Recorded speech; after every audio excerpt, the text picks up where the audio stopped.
Yaakov, that's a very hard act to follow.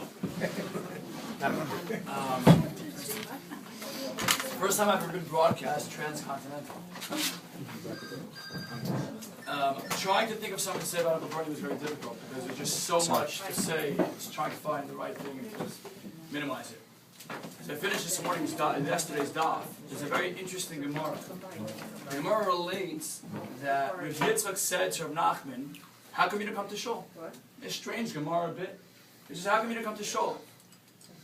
So Rav Nachman says, I couldn't, I wasn't up to it. He says, "Okay, so how come you didn't send, ask 10 people from the town to come daven in your house if you at least daven the minyan?" He said, even then I couldn't bother the people.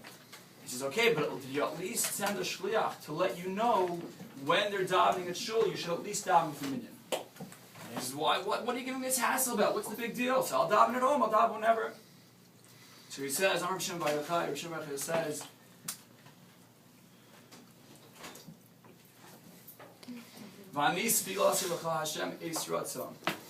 he says, when is it an Eis Ratzon? It's an Eis Ratzon. Tefillah is an Eis Ratzon when the tzibur is davening.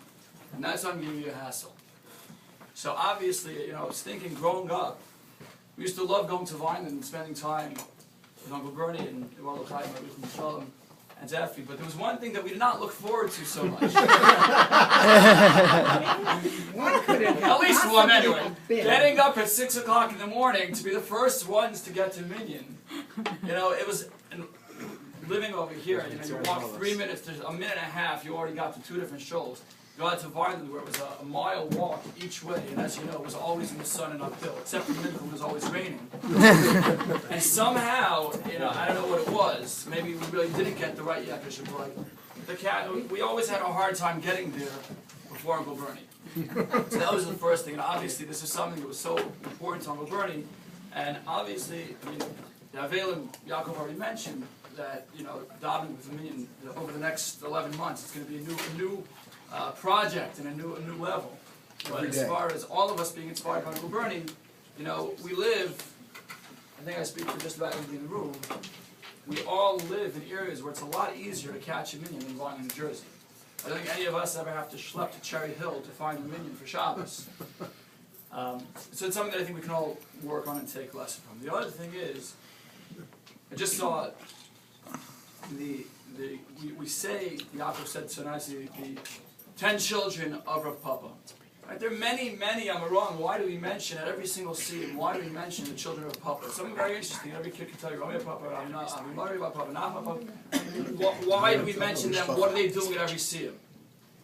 So I saw a beautiful explanation brought down. It was actually in the Sima Shas in the booklet. Somebody brought this down that you find through Shas that it's brought down that if somebody loves Torah, if somebody's an Ohev Torah, they will have children that will be Talmidei Chachamim.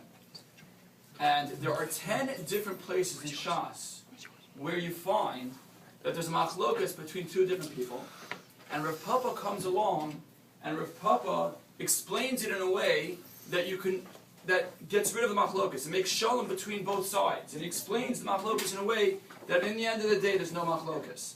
So this chap was saying that you see from here the great love that Rav Papa had for Torah, and that's why he was zocher. There are 10 different places in Shas where you find this, and that's why he was zocher to merit 10 different children, that each and every one of them was such a great person, and that's why we mention them at a Siyam HaShas.